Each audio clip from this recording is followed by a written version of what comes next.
E nós vamos voltar então, nós vamos trabalhar o sermão 50 no dia 21 de junho, o uso do dinheiro, esse vai ser comigo, tá bom?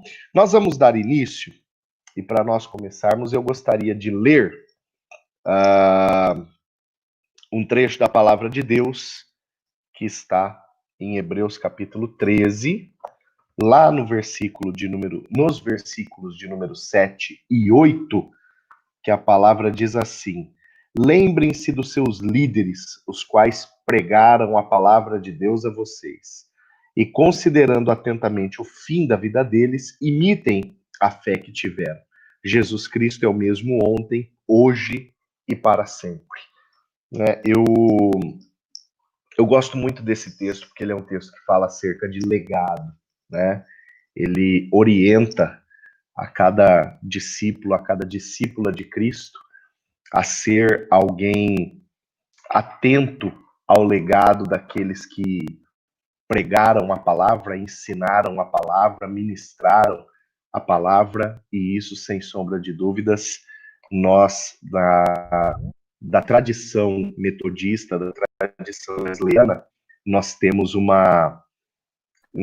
privilégio, né, de termos essa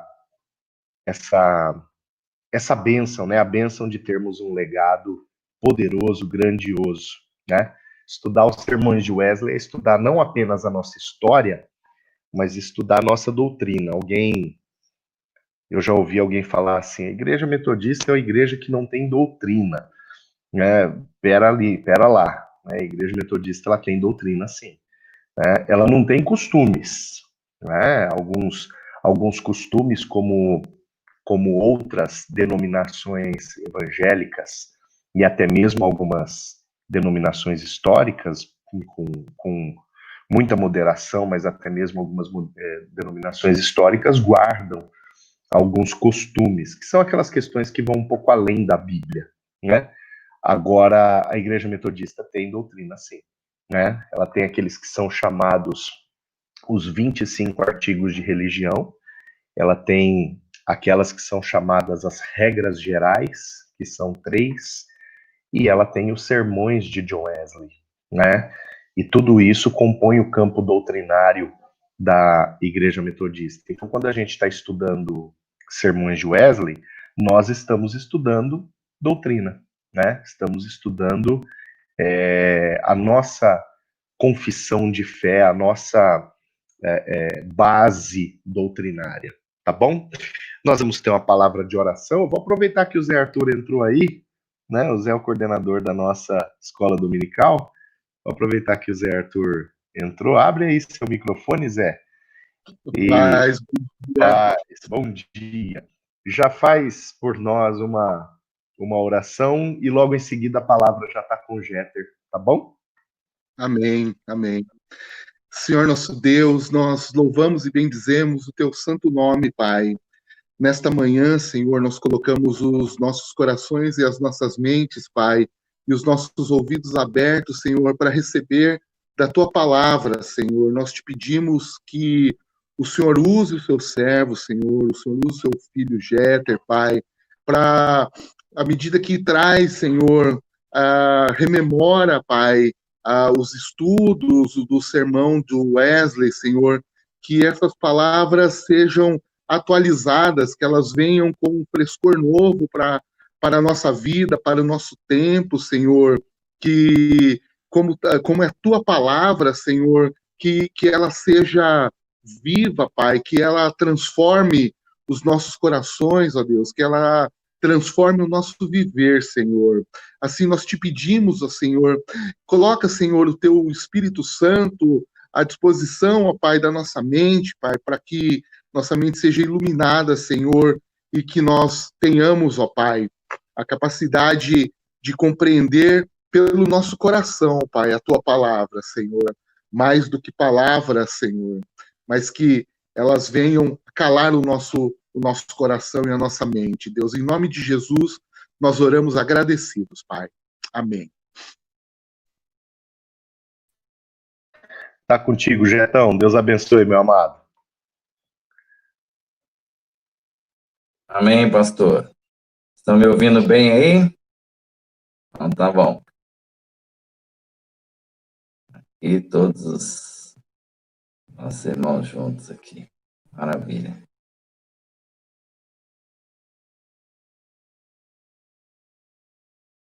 Muito bem. John Wesley considera o nosso precursor, né? Aquele que nós nos espelhamos, né? E John Wesley editou os seus sermões, né, em 2 momentos, né?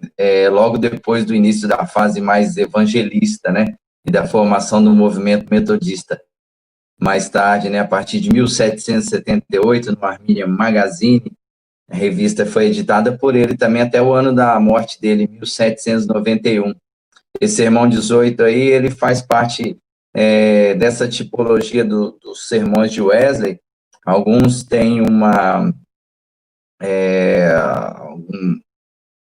os títulos, né, que são sobre dinheiro, alguns assuntos, né, sobre pecado original, são outros sermões, e dentro do Novo Nascimento, né, é o título dado a esses sermões, né, esse assunto, é o sermão 18, né, as marcas do Novo Nascimento, também o sermão 19, né, que é o grande privilégio dos que nasceram de Deus, e o sermão 45, que é o Novo Nascimento, também, que depois, posteriormente, talvez alguém vai estudar conosco, né. Esse sermão, para curiosidade de vocês, foi escrito em 3 de abril, aqui, ó, é data exata, de 1741. E essa lista, né, que eu estive estudando aqui esses dias, né, sobre os sermões, né, a lista cronológica, né, que é de Smith, né, são sermões publicados no Wesleyan Theological Journal, né, no outono de 1982. Também tem uma outra lista, né, de Outler, que aparece na edição bicentenária das obras de John Wesley, né, volumes 1 e 4, e é publicada pela Abingdon Press. Mas são curiosidades e são históricos, né? E aqui no sermão 18, né, os sinais do novo nascimento, nas notas introdutórias, que todos eles, o professor Baruch, né, foi o que vocês pronunciam assim mesmo, mas eu creio que é isso mesmo, ele nos mostra o que esse... Vou falar um pouquinho das notas que ele colocou aqui no início, que são a introdução, né, que o presente sermão não é no exato sentido da palavra polêmico, né, como diz o professor Baruch, mas é uma simples exposição do Evangelho da salvação, baseado na palavra de Deus e à luz da experiência cristã. A religião de Cristo já nos tinha sido apresentada sob 2 aspectos, né?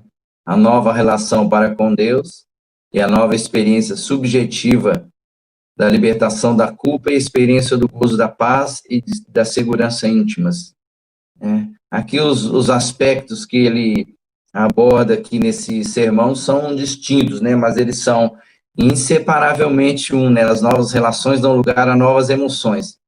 E dessas novas emoções resulta o caráter habitual. É a entrada da alma na nova vida desse caráter que o Wesley especialmente encara como um novo nascimento. Aqui da parte introdutória, eu vou ficar por aqui para que a gente possa se aprofundar um pouquinho mais, né, no sermão mesmo, né, que é os sinais do novo nascimento. Aqueles que depois quiserem estudar um pouco mais sobre os sermões, nós estamos à disposição, como estudamos lá na Universidade Metodista, tivemos algum acesso a algum material, né, do sermão, além dos sermões, algumas curiosidades sobre as datas, né, que não fica tão visível assim na internet, mas a gente consegue procurar, né, saber sobre isso, sobre a história de John Wesley. Ele mostra aqui também para nós, a título de conhecimento, né, ele faz um esboço, né, que o sermão, do que diz aqui o sermão.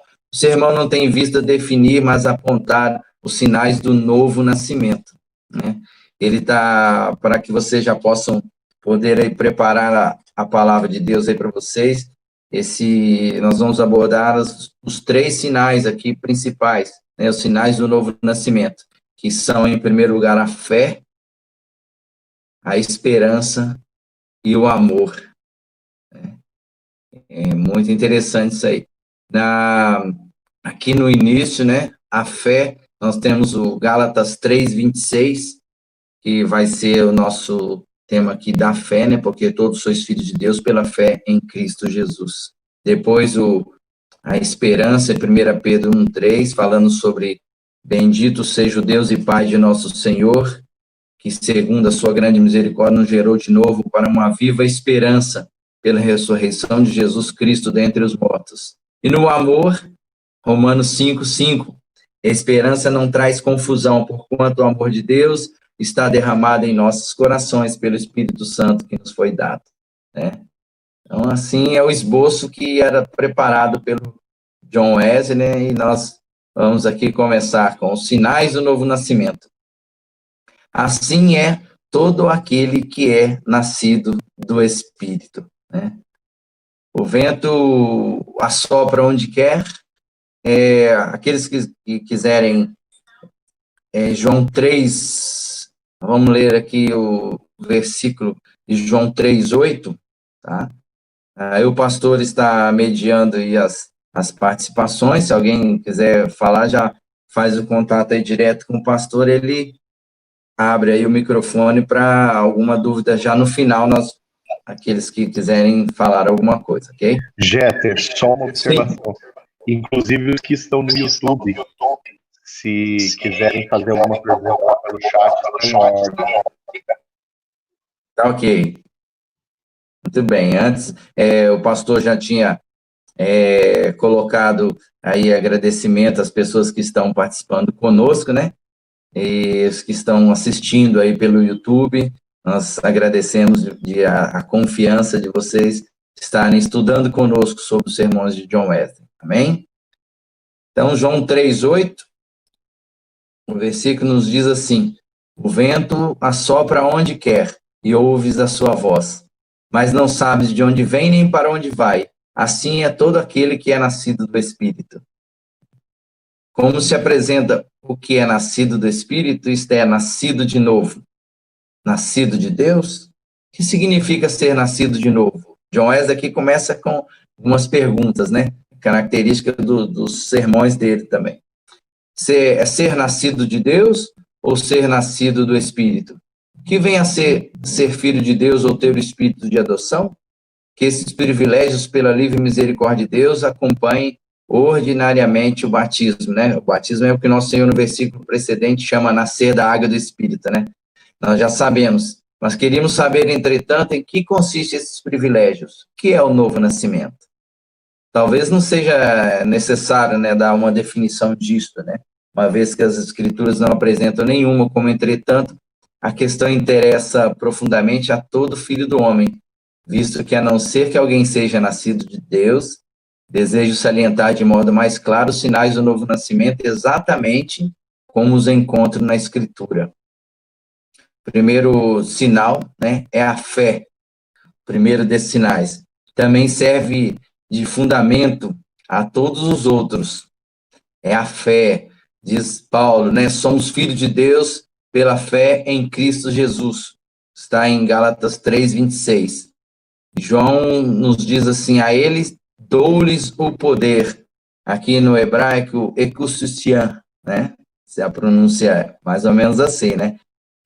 Que é o direito, né? O ekousian é o direito, né? O poder, o direito ou o privilégio, como a gente pode traduzir, né? De se tornarem filhos de Deus, a saber, aos quantos, quando creem, né?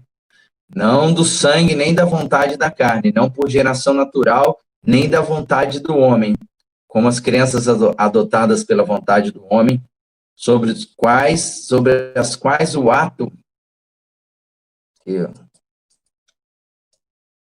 Vou voltar aqui que... Peter, a sua câmera está fechada. Não entendi. A sua câmera está fechada. Vamos abrir aqui, então. Vamos voltar aqui, vamos abrir aqui a câmera.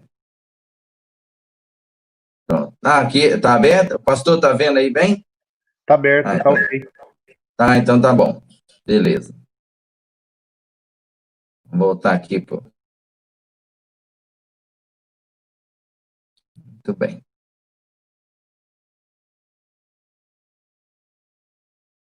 Aqui voltando a falar sobre a fé, né? Não por geração natural, nem da vontade do homem, como as crianças adotadas, né, pela vontade do homem, sobre as quais o ato de adoção nenhuma alteração interior produz, mas de Deus. E ainda em 1 João 5:1, falou que crê que Jesus é o Cristo, é nascido de Deus. O apóstolo aí não fala aí de uma fé meramente ideal ou especulativa, não fala de simples assentimento à proposição. Jesus é o Cristo. Nem, na verdade, há quaisquer proposições contidas em nosso credo, no Velho ou no Novo Testamento. Não se trata de puro assentimento, né, de concordância, de anuência, né, como anotei aqui. Qualquer outras as coisas críveis como acreditáveis, né? Afirmar isto seria dizer, e quem pode ouvir isto? Que os demônios são nascidos de Deus porque eles têm essa fé. Mas tremendo, creem não só que Jesus é o Cristo, mas também creem que toda a escritura dada por inspiração de Deus é tão verdadeira como Deus é verdadeiro. Não se trata somente de assentimento à verdade divina, pelo testemunho de Deus ou pela evidência dos milagres, porque os demônios também ouvem as palavras que saem da boca de Deus e sabem que ele é testemunha fiel e verdadeira. Eles não podiam deixar de receber o testemunho dado por Jesus, tanto acerca de si mesmo como acerca do Pai que enviou. Viram igualmente as obras maravilhosas por ele feitas e por isso creram que Cristo veio de Deus, e não obstante essa fé, estão reservados em cadeias de trevas para o juízo do grande dia. Aqui está falando sobre a fé, né? Pura e simples. Tudo isso é, na realidade, nada mais do que uma fé morta, né? Dos demônios, né? A verdadeira e viva fé cristã determina, seja nascida de Deus, quem quer que a possua. É não somente assentimento, que é ato da mente, mas uma disposição operada por Deus em seu coração. Uma segura confiança em que Deus, pelos méritos de Cristo, perdoa os seus pecados e restaura-os no seu favor. Isto implica em o homem primeiro negar-se a si mesmo. Implica em rejeitar completamente toda confiança na carne, para ser achado em Cristo ou para ser aceito por meio dele. Implica em reconhecer que, não tendo com que pagar, não confiando nas próprias obras, nem possuindo justiça de qualquer espécie, vem a Deus na condição de pecador perdido, miserável, destruído por si mesmo condenado, arruinado e desamparado. Vem a Deus como quem definitivamente se cala, sentindo-se culpado diante do Senhor. Tal sentimento de pecado, comumente chamado de desespero pelos que dizem mal das coisas que não conhecem. Já na parte 4 do sermão dele, nos fala que o fruto imediato e constante dessa fé pela qual somos nascidos de Deus, o fruto que de modo algum pode separar-se dela, nem sequer por uma hora, é o domínio sobre o pecado. Importante frisar isso aí, ó. É o domínio sobre o pecado exterior de toda espécie, sobre toda palavra ou obra má, porque onde quer que o sangue de Cristo é aplicado, purifica a consciência de obras mortas. E sobre o pecado interior, porque ele purifica o coração de todo desejo e inclinação profana. São Paulo descreve largamente esse fruto da fé no capítulo 6 da Epístola aos Romanos, como podemos nós dizer-lhe que pela fé morremos ao pecado, continuar nele? Nosso homem velho foi crucificado com Cristo para que o corpo do pecado pudesse ser destruído, de modo que não servíssemos ao pecado. Do mesmo modo, considerai-vos mortos ao pecado, mas vivos para Deus, mediante Jesus Cristo nosso Senhor. Não reine, pois, o pecado em vossos corpos mortais, mas entregai-vos a Deus, como tendo ressuscitado dentre os mortos, porque o pecado não terá domínio sobre vós. Glória a Deus. Graças a Deus que eres servos do pecado, mas vos tornastes livres. A clara significação é: Deus seja louvado, porque embora fosseis no passado servos do pecado, agora todavia, sendo libertados do pecado, vós vos tornastes servos da justiça. O mesmo privilégio inapreciável dos filhos de Deus é realçado nitidamente, né, por São João agora, né, principalmente quanto ao domínio do pecado exterior, depois de haver exclamado atônito em face da profundidade das riquezas da bondade de Deus: vede de que maneira o amor de Deus vos foi comunicado, para que pudesseis ser chamados filhos de Deus.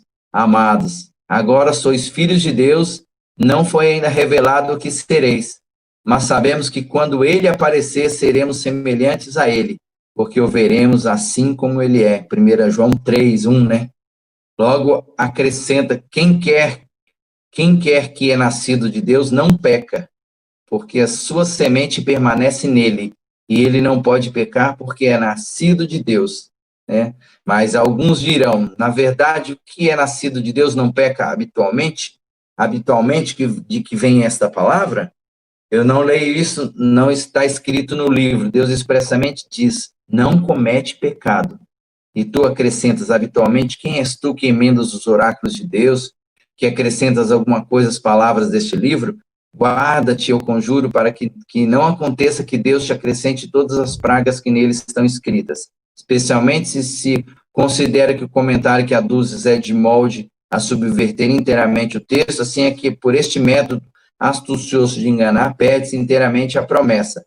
Por essa malícia e tortuosidade dos homens, a palavra de Deus se torna de nenhum feito. Cuidado, tu que amputaste alguma coisa às palavras deste livro, que anulaste todo o seu espírito e toda a sua significação, deixando apenas o que com propriedade se poderia chamar letra morta. Guarda-te para que não suceda que Deus cancele tua parte no livro da vida.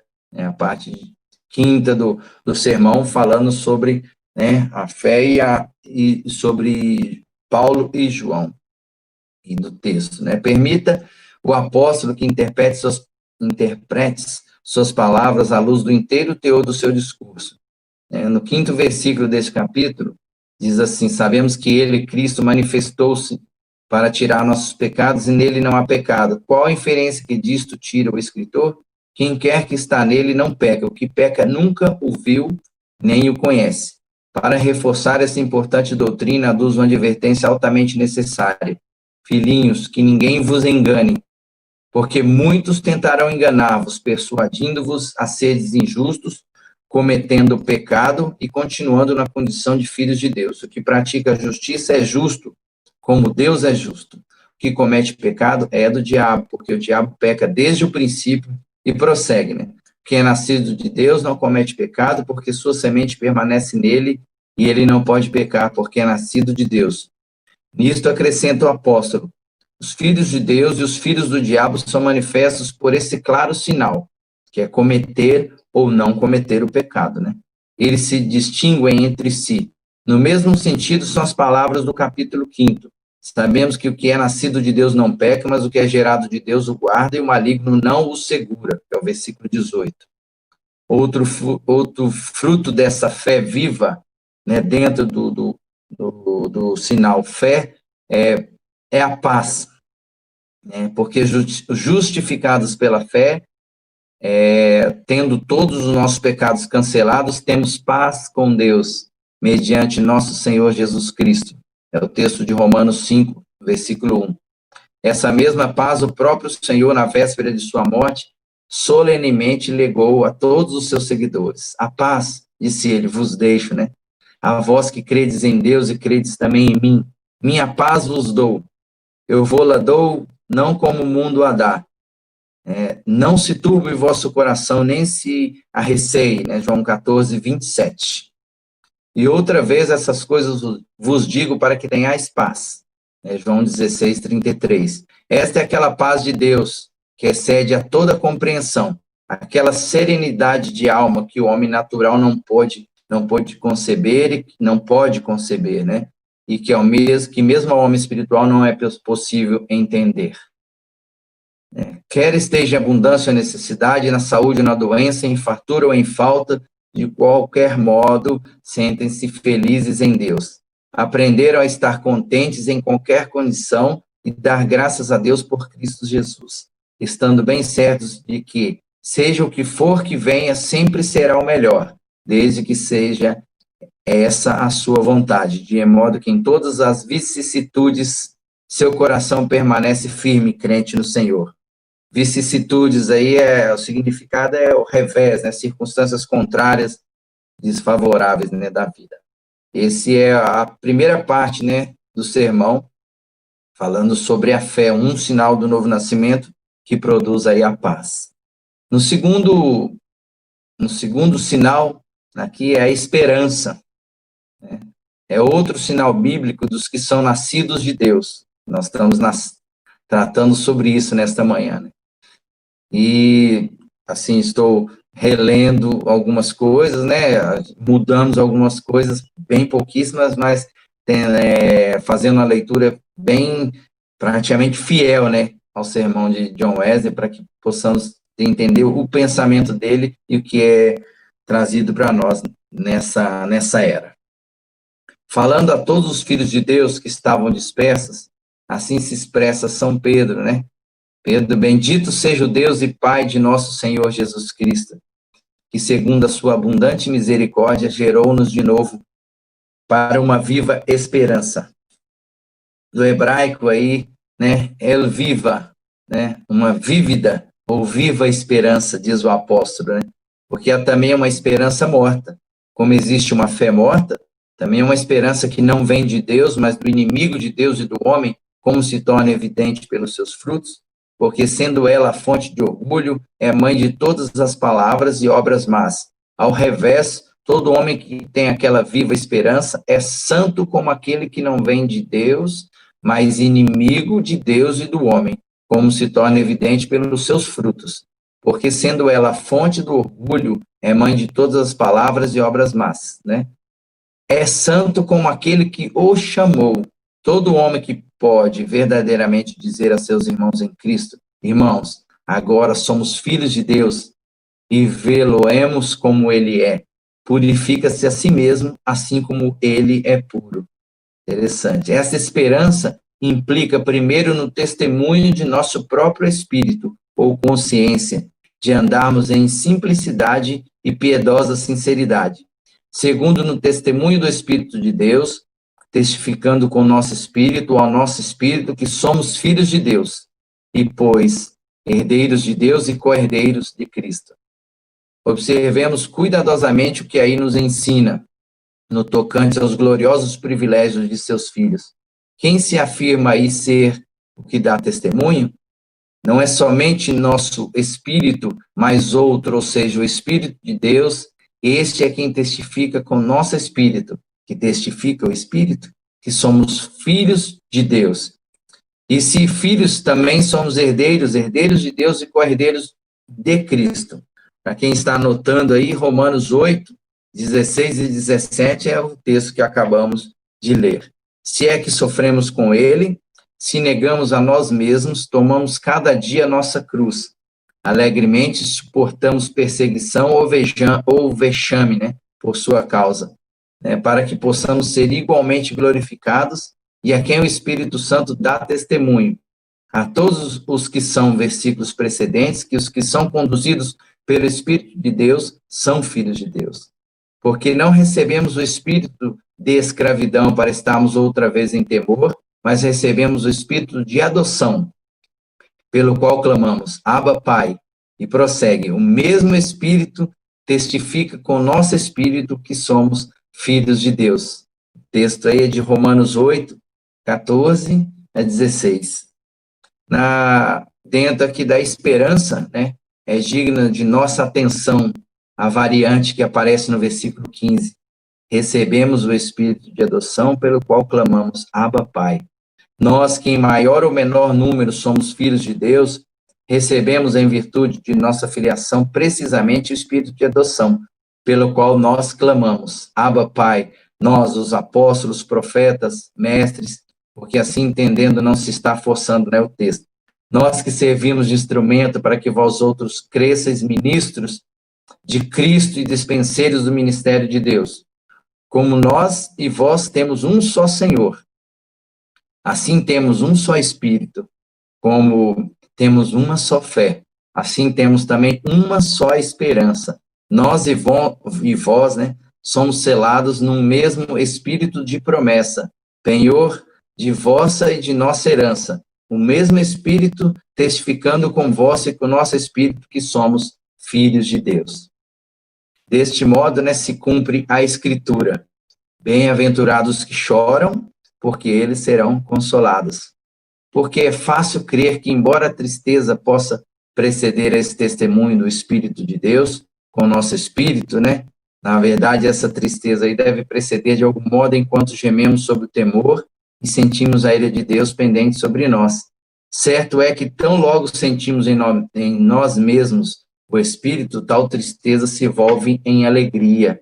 Qualquer que seja o sofrimento experimentado antes, logo que chega aquela hora, né, não se lembra das dores vencidas, essas pela alegria de haver alguém nascido de Deus. Pode ser que muitos dentre vós agora experimenteis, né, tristeza, porque estáis como alienados da comunidade de Israel, visto terdes consciência de que não possuis esse espírito de que estáis sem esperança e sem Deus no mundo. Quando, porém, vier o Consolador, então se alegrará vosso coração. Vossa alegria será transbordante, e ninguém vos arrebatará esse gozo. Esse texto é de João 16, 22. Regozijai-vos em Deus, dirá ele, através de nosso Senhor Jesus Cristo, por quem agora recebemos a propiciação, por quem temos agora acesso a esta graça, a esse estado de graça, de favor ou de reconciliação com Deus, em quem permanecemos e regozijamo-nos na esperança da glória de Deus. Romanos 5, 2. Vós, diz Pedro, a quem Deus gerou outra vez para uma viva esperança, sois guardados pelo poder de Deus para a salvação, no que grandemente nos alegramos. Embora por algum tempo, se necessário, tenhamos de sofrer diversas tentações, para que a prova de vossa fé possa resultar em louvor, honra e glória. A manifestação de Jesus Cristo, no qual, embora no presente e não vejamos, regozijamo-nos com alegria inexprimível e cheia de glória. 1 Pedro 1, versículo 5, né? Inexprimível, na verdade, não está ao alcance da língua humana. Descrever essa alegria no Espírito Santo é o maná escondido, que nenhum homem conhece, exceto o que o recebe. Mas isto sabemos que ela não só excede, mas domina a profundeza da aflição. As consolações de Deus são pequenas para os seus filhos. Quando falta todo o conforto humano, de modo nenhum, mas quando os sofrimentos se mostram abundantes, sobreexcedem as consolações do seu espírito, de modo que os filhos de Deus, né, se riem à destruição que sobrevenha, às faltas, às penas, ao inferno e ao sepulcro, sabendo quem é o que tem as chaves da morte e do inferno, o qual os lançará no momento ao abismo insondável. Ouvem agora a grande voz dos céus que diz: eis o tabernáculo de Deus que está com os homens, e Deus habitará com eles, e serão seu povo, e ele será seu Deus.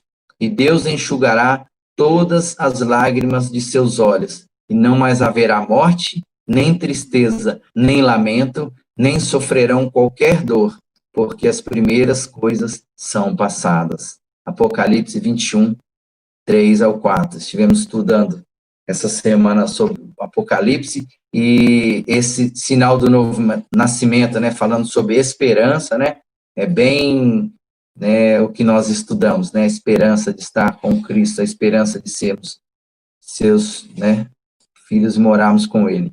A terceira característica do sinal do novo nascimento, o terceiro sinal, é o amor, né? É o último aqui, sinal que John Wesley colocou para nós, né? O terceiro sinal característico dos que são nascidos de Deus é o maior, e o maior deles, né, é o amor, né? No hebraico, o ágape, né? O amor de Deus derramado em seus corações pelo Santo Espírito que lhes foi dado. Romanos né, no versículo 5, né, porque são, em Gálatas também nos diz assim, porque são filhos. Deus enviou o Espírito de seu Filho, né, a seus corações clamando, Abba, Pai. Gálatas 4, versículo 6. Por esse Espírito, continuamente encarando a Deus como seu Pai de reconciliação e de amor. Dele esperam o pão de cada dia, assim como todas as coisas necessárias, seja ao corpo, seja à alma, continuamente derramam seu coração diante de Deus, sabendo que tem as coisas que lhe pedem, né? 1 João 5,15. Seu prazer está no Senhor, que é a alegria de seu coração, seu escudo e sua excessivamente grande recompensa. Para ele se volta o desejo de sua alma. Fazer sua vontade é sua comida e bebida, e ficam contentes como um tutano e com gordura, quando sua boca o louva com lábios alegres. Esse é o texto de Salmo 58, versículo 5. John Wesley aqui coloca também para nós, nesse sentido, né, que todo o que ama, o que gerou, ama o que é gerado, em 1 João 5,1. Seu espírito se alegra em Deus, seu Salvador. Ama o Senhor Jesus Cristo em sinceridade, né, unindo-se, destarte ao Senhor, como num só espírito, sua alma para ele se inclina e o escolhe como particularmente amado. O escolhido dentre 10.000 conhece e sente o que significa. Meu amado é meu e eu sou de meu amado. Outro texto, né, na Bíblia. Tu és mais caro do que os filhos dos homens. Cheios de graça são teus lábios, porque Deus te ungiu para sempre.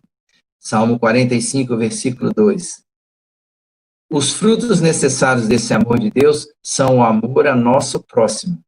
A toda alma que Deus criou, não executando nossos inimigos, não executando os que precedem maliciosamente para conosco e nos perseguem, um amor que nos leve a amar a todo homem como a nós mesmos, como a nossa própria alma. Demais, nosso Senhor expressou esse amor de modo ainda mais enérgico, ensinando-nos a amarmos uns aos outros, assim como ele nos amou. Consequentemente, o mandamento escrito no coração de todos aqueles que amam a Deus não pode ser outro senão este: como vos amei, assim amai-vos uns aos outros. Nisto percebemos o amor de Deus, em que ele deu a sua vida por nós. Esse texto está em 1 João, 3,16. Devemos, pois, como justamente infere o apóstolo, dar nossa vida pelos irmãos. Se nos sentirmos dispostos a isso, então verdadeiramente amamos ao próximo, em consequência, disso. Sabemos que passamos da morte para a vida porque amamos os irmãos. 1 João 3,14. Nisto sabemos que somos nascidos de Deus, isto é, que estamos nele e ele em nós, porque nos deu seu espírito de amor. 4,13 nos diz assim, porque o amor é de Deus, e todo que ama, desse modo, é nascido de Deus e conhece a Deus. 4, versículo 7, João. Dentro aqui do amor, possivelmente alguns perguntarão, nisso diz o apóstolo, este é o amor de Deus, que guardemos seus mandamentos? 1 João 5,3. Sim. E este é também o amor do nosso próximo, no mesmo sentido em que o amor de Deus, mas que pretenderias deduzir daí, que a guarda dos mandamentos exteriores é tudo quanto se acha implícito nos amarmos a Deus nós amarmos a Deus de todo o nosso coração, de toda a nossa mente, alma e forças, e ao próximo como a nós mesmos. Que o amor de Deus não seja um afeto da alma, mas simplesmente um serviço exterior.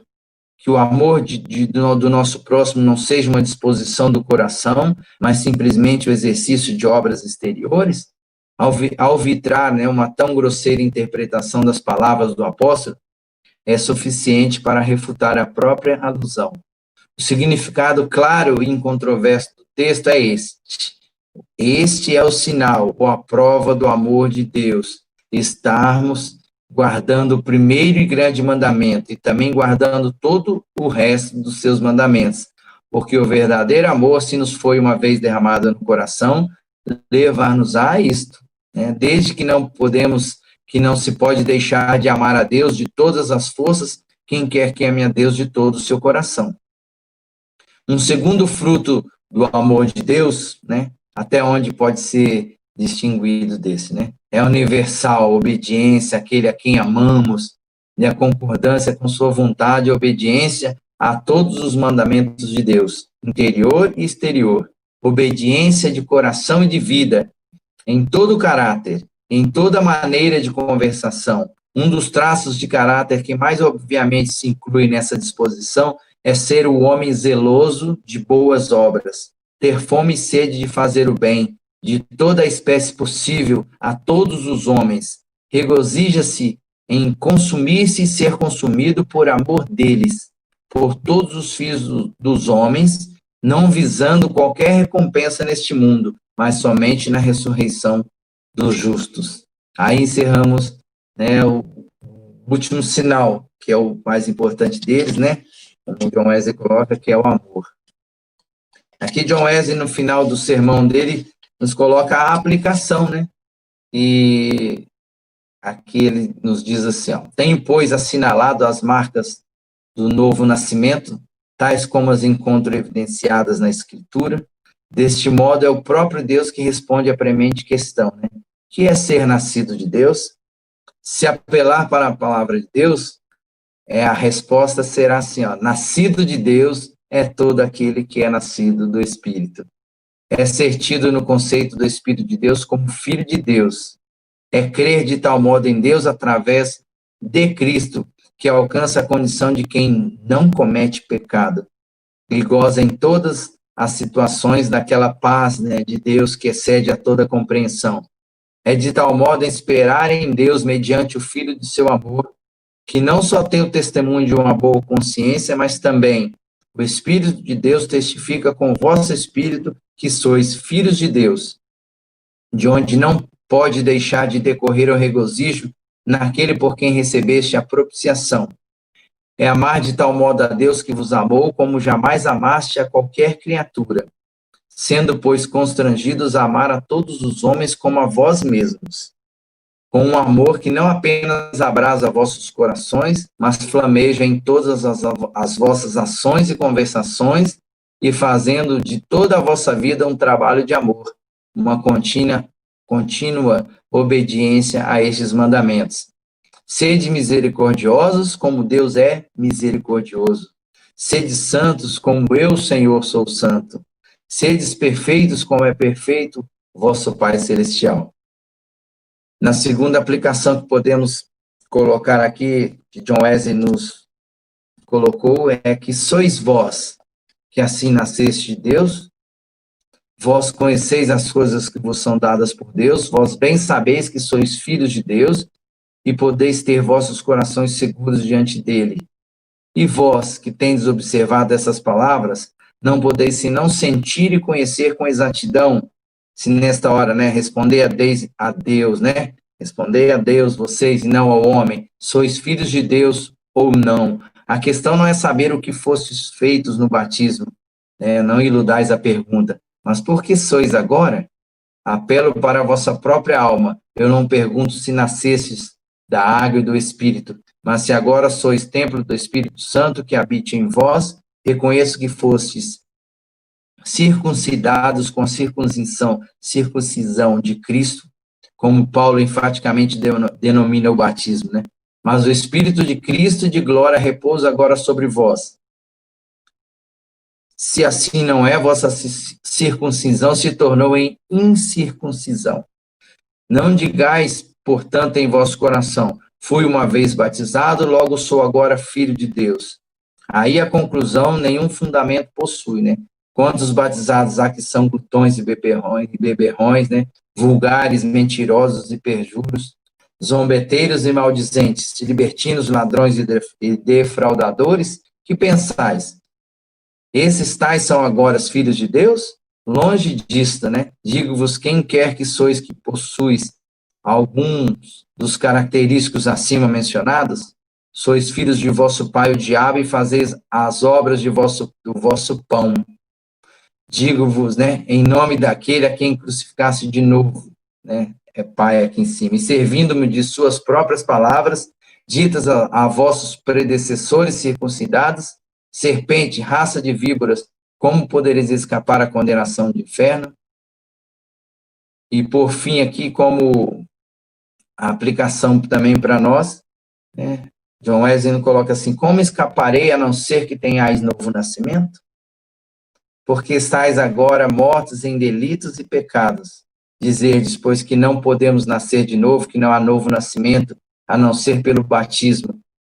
É confirmardes vossa alma na condenação e vos entregardes ao inferno, sem defesa e sem esperança. Talvez alguém pense que isso seja justo e direito.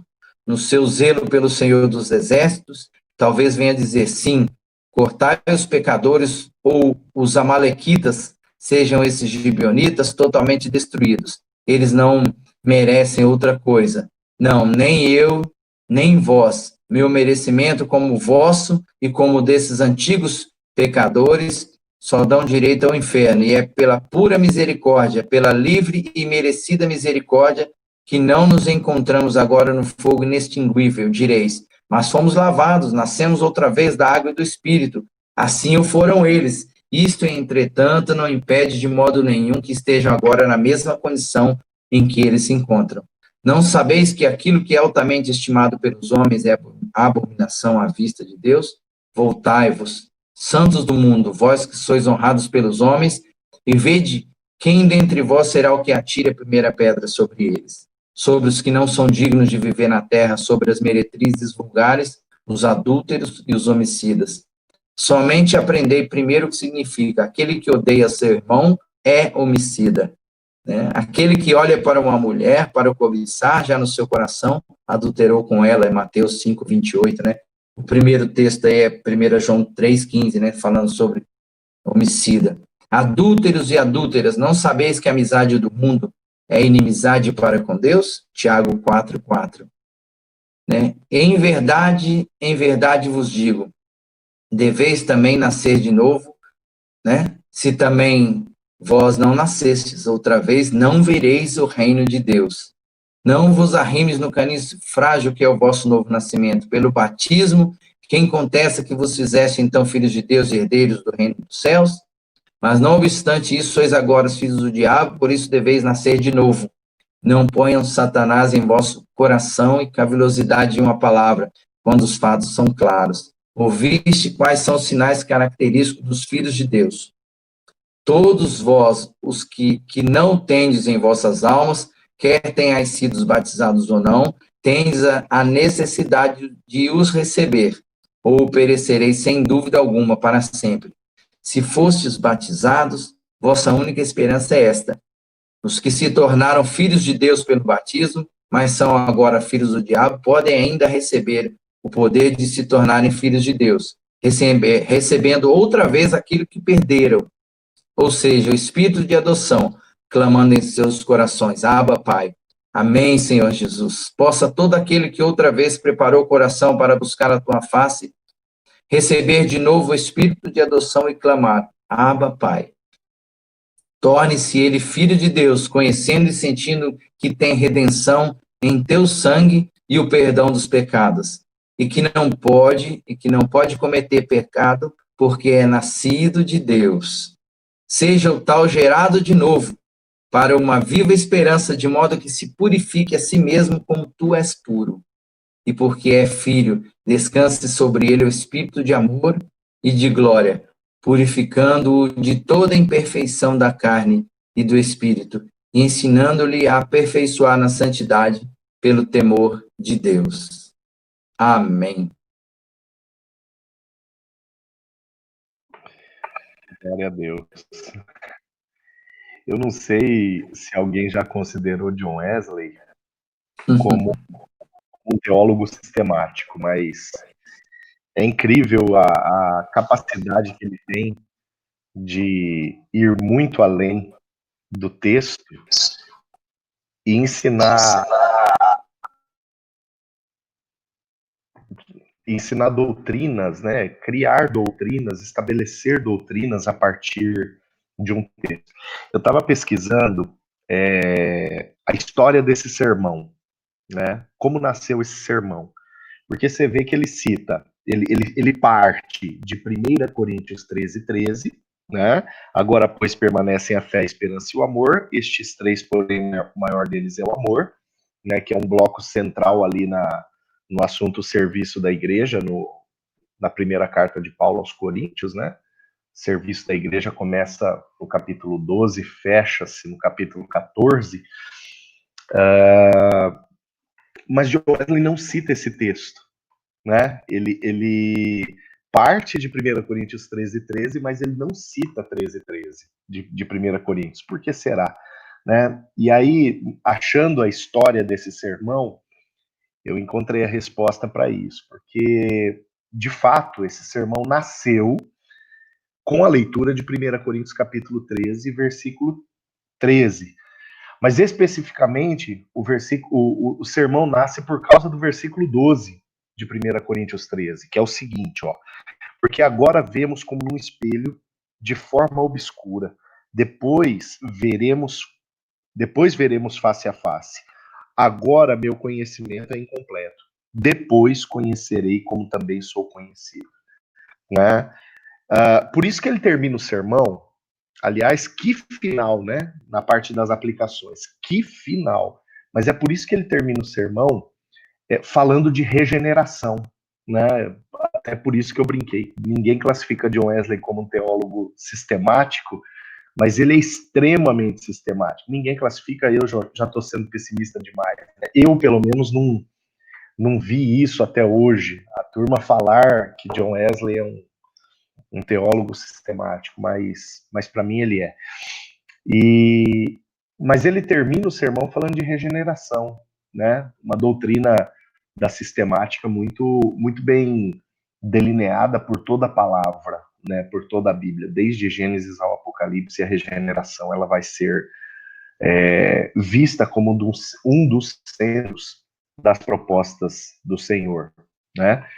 E pensando aí na história desse sermão, quando John Wesley lê esse versículo 12, né, de 1 Coríntios 13, ele classifica o antes e o depois, né? Ele presta atenção no antes e o depois, porque o versículo ele vai falar acerca disso. O antes, olhando para o versículo, né, pressupõe um conhecimento incompleto. O depois pressupõe um conhecimento completo. O antes pressupõe uma visão obscurecida. O depois pressupõe uma visão perfeita, face a face, né, conforme o versículo pressupõe. E esse antes e depois, sem sombra de dúvidas, é antes e depois do novo nascimento, né? Tá certo que Paulo, quando escreve aos Coríntios, ele está falando do antes, vida na terra, depois vida eterna. Mas na visão de John Wesley, a vida eterna, e isso que é o centro, né, daquilo que gerou no coração dele esse sermão, o depois, ou seja, a eternidade na vida de um discípulo, na vida de uma discípula, na vida de um cristão, de uma cristã, ele já começa a partir do momento que há o novo nascimento, e não no momento do batismo, como ele combate aí no final, né? Porque no final ele chega a falar, você que está se pendendo, ou você que está se apoiando no caniço sensível, no caniço frágil, né? O termo que ele usou.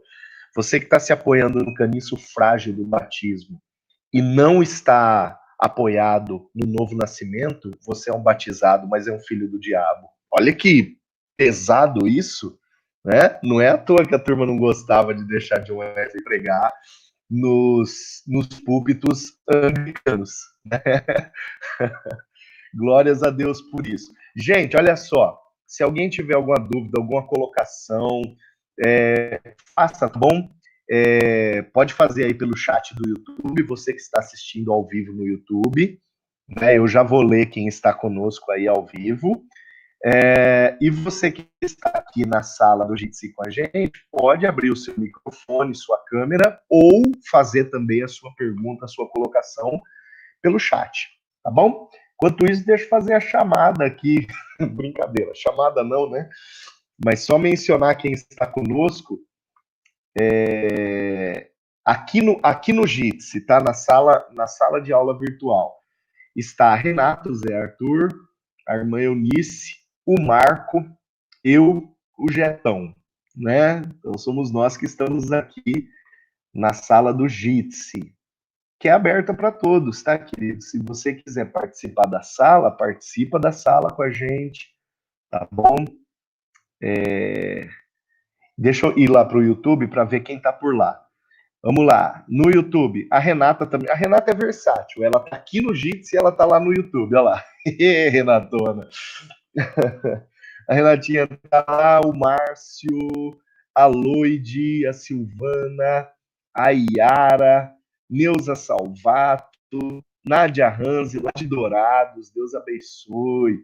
Rafael, Rafão, o Helder, Lidiane, Clivete, a Clivete lá da Irlanda, né? A Clivete é amiga da Loide, né? Clivete, a Loide passou o contato da Clivete para nós, para que a gente pudesse mandar os videozinhos do Vamos à Bíblia, né? Aliás, se você tem recebido os vídeos do Vamos à Bíblia e quiser indicar pessoas para receber também, passe esse contato para mim, tá bom? Que nós vamos enviar com o maior carinho. Quem mais? Flávio Paiva, Madalena, Laerte, lá de Praia Grande, o Laerte.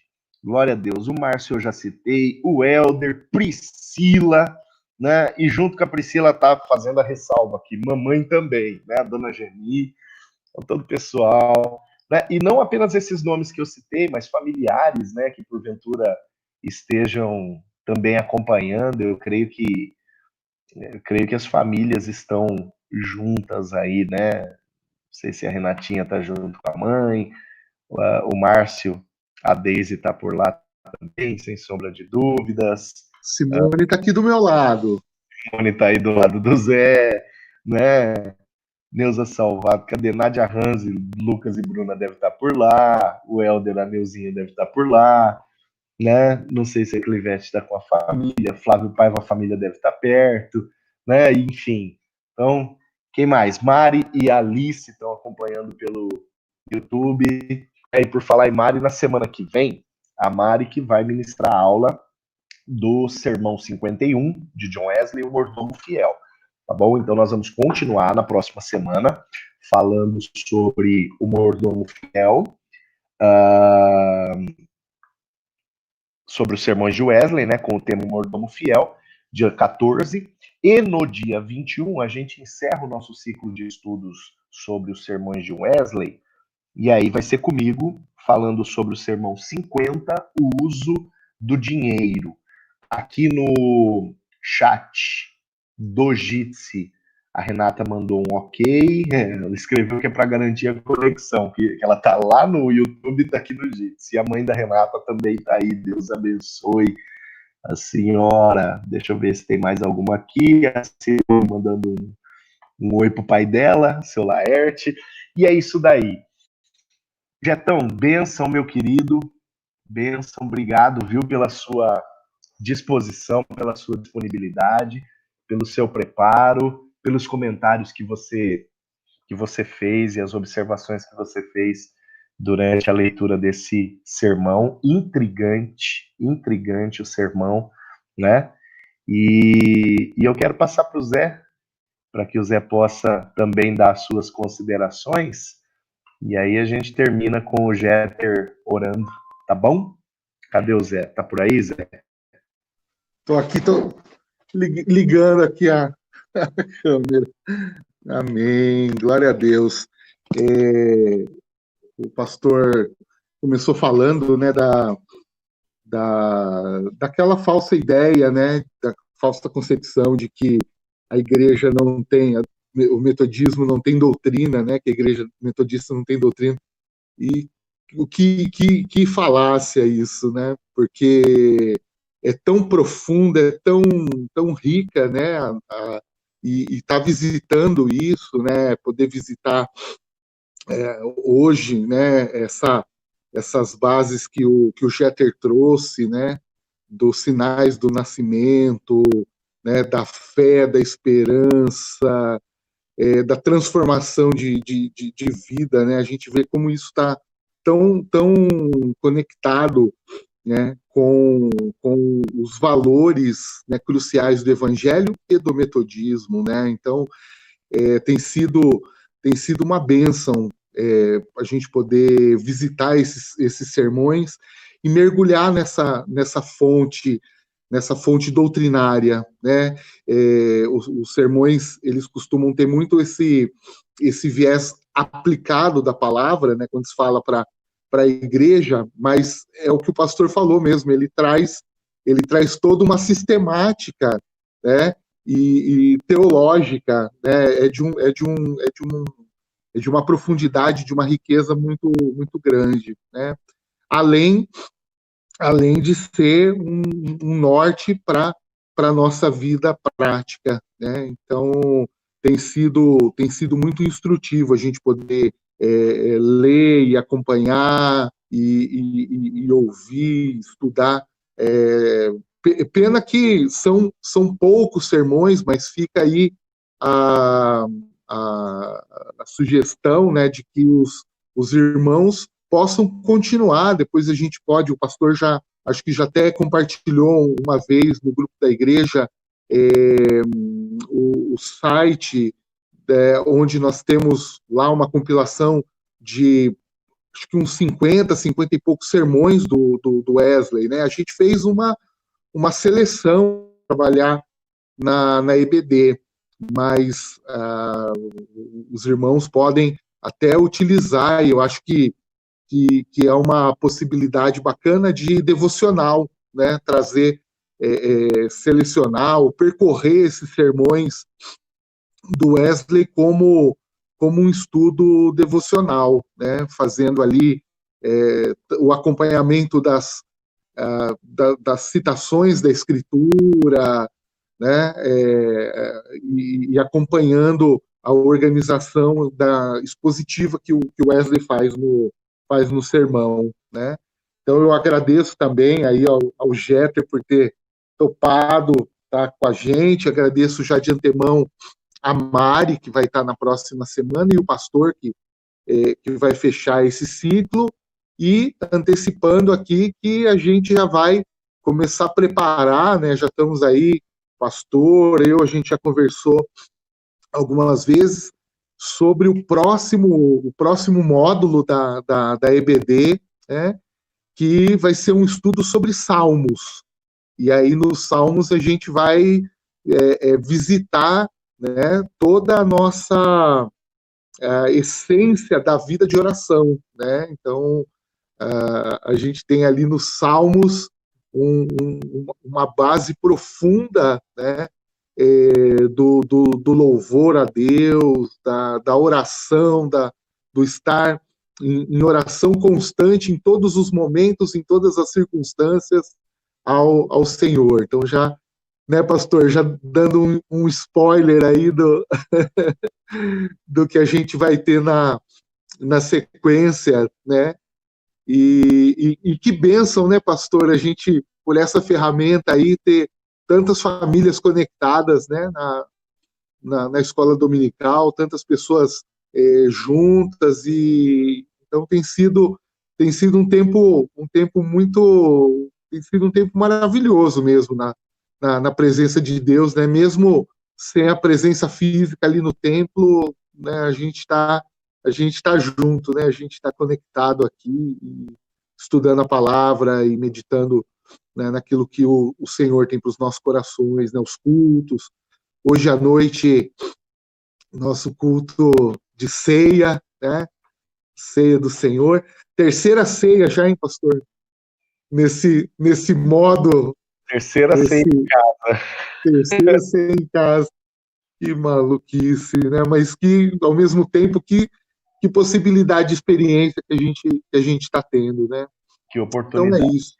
Eu agradeço aí o irmão Jeter e a todos por estarem com a gente aqui.